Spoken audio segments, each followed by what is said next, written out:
तर ह्याची माहिती मला माहिती होती, कारण त्यांची कंप्लेंट पोलीस स्टेशनलाच गेली होती. त्यांच्या घरातही एक कार्यक्रम 1 महिन्यापूर्वी होता, त्याला मला त्यांनी आमंत्रितही केलं होतं आणि मी ह्याच कारणामुळे गेले नव्हते, कारण का त्या कुटुंबामध्ये डोमेस्टिक व्हायलन्सची केस, त्यांची सून, ज्या कुटुंबामध्ये सून तिला डोमेस्टिक व्हायलन्सच्या केसमध्ये पोलीस स्टेशनला जाते, अशा कुटुंबांच्या घरी जाणं हे मला संयुक्तिक वाटलं नाही, म्हणून मी त्या घागवण्यांच्या कार्यक्रमाला गेले नाही. पण दादा त्या कार्यक्रमाला गेले होते. नाही, दादा लग्नाला गेले होते, दादा कार्यक्रमाला गेले. त्यावरनं मग आता खूप मोठं राजकारण होत आहे. मला असं वाटतं की अजितदादांचा काय संबंध त्याच्याशी, याचं कारण असं ते लग्नाला गेले होते.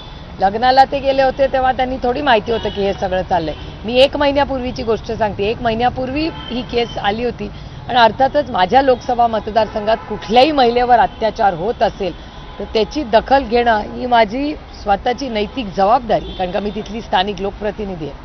ताई, मोठ्या सुनेने देखील आता आरोप केलेत आणि मोठ्या सुनेने 6 महिन्यांपूर्वी एक FIR लॉन्च केलेली होती कुटुंबियांवरती आणि महिला आयोगाकडे तक्रार केलेली होती. त्याच वेळेस जर महिला आयोग असेल किंवा पुणे पोलीस असतील यांनी त्या प्रकरणामध्ये जर योग्य ती चौकशी करून गुन्हेगारांना पकडलं असतं तर वैष्णवीचा मृत्यू देखील झाला नसता. त्यामुळे महिला आयोग आणि पोलीस हे जबाबदार आहेत का? हा प्रश्न तुम्ही सरकारला विचारा. इथून 2 मिनिटावरच महाराष्ट्र सरकार आहे, त्यांना जाऊन हा प्रश्न विचारा.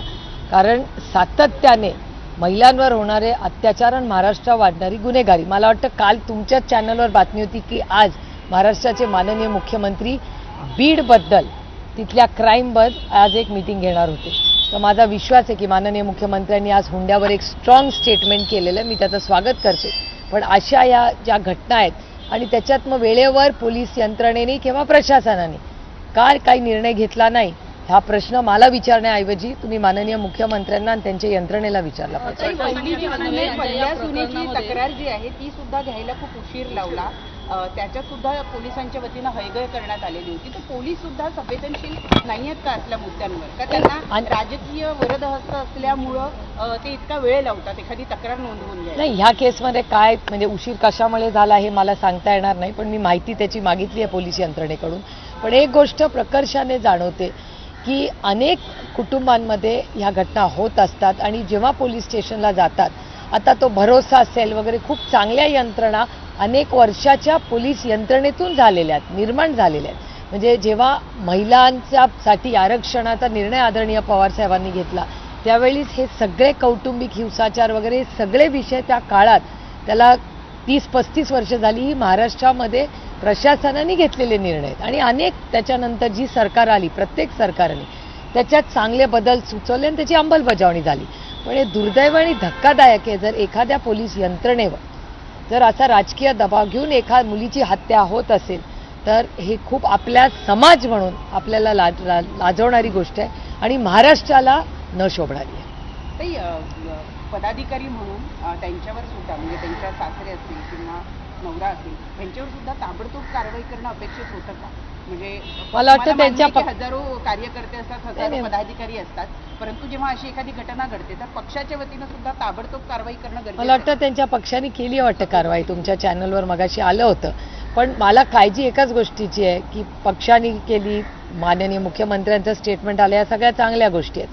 फक्त ते दोघं मिसिंग आहेत हेच दुर्दैवी आहे. त्या दोघांना अटक झालीच पाहिजे आणि 0 टॉलरन्स अशा कुठल्याही पक्षात, म्हणजे मला वाटतं समाजात कुणाच्याही घरात किंवा कुठल्याही पक्षात अशा बाबतीत कुठलंही राजकारण न आणता या सामाजिक प्रश्नामध्ये आम्ही सगळ्यांनी ताकदीने याचा विरोध करून अशा लोकांना शिक्षा ही झालीच पाहिजे आणि त्या टाईम बाउंड मॅनरमध्ये झाली पाहिजे. उगा आता 4 वर्ष 5 वर्ष केस चालली नाही चलेगा. अंजली दमाने यांना एक ट्विट केलेलं आहे, त्यांना आरोप केला आहे की वैष्णवीचे जे मामी सासरे त्यांचा दबाव आहे, त्यांच्यावर 500 कोटींच्या घोटाळ्याचा आरोप देखील चौकशी सुरू आहे. तर त्या सगळ्या प्रकरणामध्ये कुठेतरी आपण एक भूमिका स्थान घेणार आहात की यांच्या विरोधात कुठेतरी दबाव नाही आला पाहिजे? नाही, मी स्वतः आता भूमिका घेतलेलीच आहे. काल मी सगळ्या चॅनलशीच बोलताना म्हणाले की जसं संतोष भाऊसाठी आपण सगळे माणुसकीच्या नात्याने, मग मीडिया म्हणून तुम्ही नाही पण माणुसकी म्हणून आपण सगळे महाराष्ट्रात एक झालो, तसं ह्याही गोष्टीमध्ये ताकदीने मीडियाचे मी जाहीर आभार मानते की संतोष भाऊच्या केसमध्ये तुम्ही एवढं ताकदीने कुठलाही दबाव, म्हणजे या प्रत्येक कॅमेरामॅनचे आभार मानते, हा प्रत्येक कॅमेरामॅन मला आठवतंय परत आल्यावर बीडवरनं अर्धे रडले होते, नाही तर म्हणले होते ताई आम्ही घाबरलेलो, आम्ही व्हॅन्समध्ये लपलो होतो, अशी परिस्थिती बीडमध्ये होती. यानीच सगळ्यांनी सांगितलं. म्हणजे ह्यांचा पण कौतुक केलं पाहिजे आपण की त्यावेळी संतोष भाऊची स्टोरीसाठी तुम्ही सगळ्यांनी शौर्य दाखवलं. तसंच या केसमध्ये आपण सगळ्यांनी दाखवलं पाहिजे आणि ह्या अशा काहीतरी उदाहरण करून ह्या महाराष्ट्र सरकारने दाखवलं पाहिजे की परत कुठल्याही व्यक्तीला त्याच्या घरातली लेक असू दे किंवा सून असू दे तिच्यावर हात उगारायची हिंमत झाली नाही पाहिजे.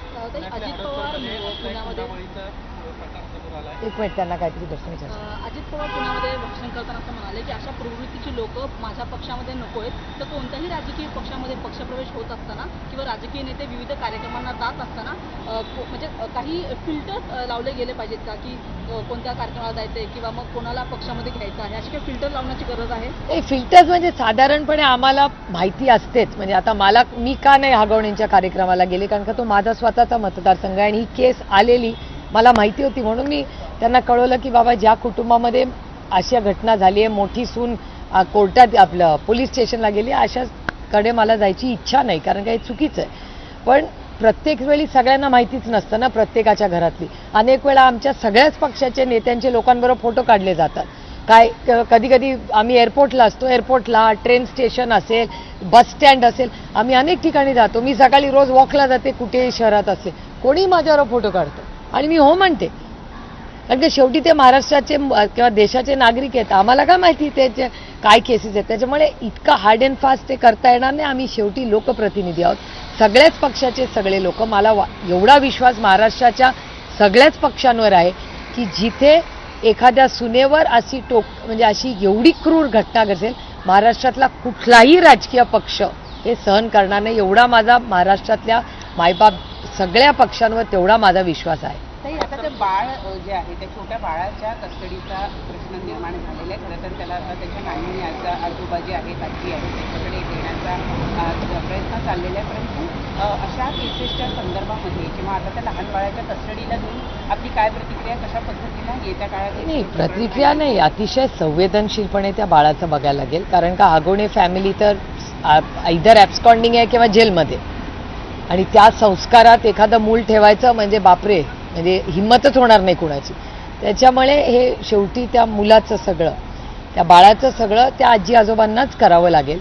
पण आता नियम कायदे ते सगळे आपण करू. आम्ही सगळे, मी कालच माझं त्यांच्याशी बोलणं झालं. माझे सहकारी प्रशांत जगताप त्यांच्या घरीही जाऊन आले, माझे सहकारी राहुल कलाटे ते रोजच त्यांच्याकडे जात आहेत. त्या भागातले सगळे लोक हे माणुसकीच्या नात्याने सगळे तिकडे एकामेकाला आधार देतात. अजित पवारांनी जाऊन त्या ठिकाणी जाऊन ती चावी दिली, त्यामुळे कुठेतरी त्यांना हे माहिती होतं की हुंड्यामध्ये दिलेली गाडी आहे, तर म्हणून कुठेतरी त्यांचा राजीनामा घेतला पाहिजे अशी मागणी मनसेच्या नेत्या शालिनी ठाकरे यांनी केली. मी काय ते स्टेटमेंट ऐकलेलं नाही, त्याच्यामुळे मला बोलता येणार नाही. पण हे दुर्दैव आहे की ज्या पद्धतीने हागवणे कुटुंब हे आमच्या सगळ्यांच्या ओळखीतलं अनेक, म्हणजे हागवणेंचे वडील हे काँग्रेस पक्षाचे खूप मोठे नेते होऊन घेतले, शून्यातून विश्व उभं केलं. त्यांच्या नातवंडांच्या केसेसमध्ये ह्या गोष्टी होत्या. इतका सुसंस्कृत माणूस मी तुम्हाला काय सांगू. खूप अतिशय मुळशीच्या विकासामध्ये त्यांचं खूप योगदान, त्यांच्या आजोबांचं. आणि आज ही कुटुंब, मुलं एवढी कष्टातून शिकवली, ते एवढी मोठी केली आणि अशी वागतायत, हे खूप म्हणजे आम्हाला अस्वस्थ करणार आहे गोष्ट, प्रचंड अस्वस्थ वाटतं.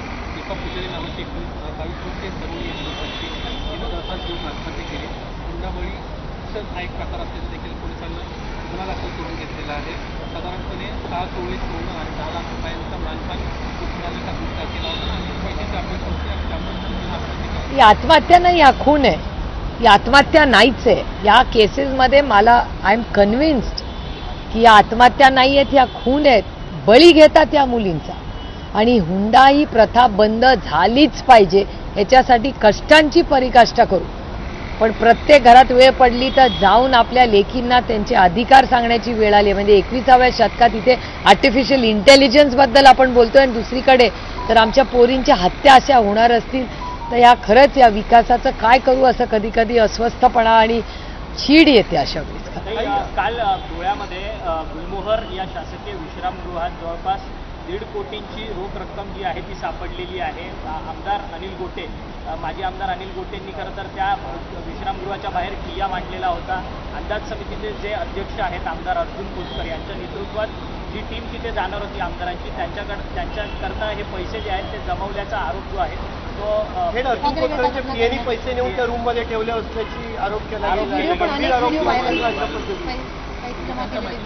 ह्या सगळ्या कृतीचा मी जाहीर निषेध करते. अनेक कमिटीजवर आम्ही सगळेच देशातले आमदार खासदार काम करतो, पण एखाद्या गव्हर्नमेंट गेस्ट हाऊसमध्ये अशी घटना घडते हे शॉकिंग आहे. म्हणजे महाराष्ट्रात काय चाललंय या महाराष्ट्रामध्ये. आणि माझी मागणी राहील की ईडी आणि सीबीआयनी ह्याची पारदर्शकपणे इन्क्वायरी करावी. महाराष्ट्रामध्ये पुन्हा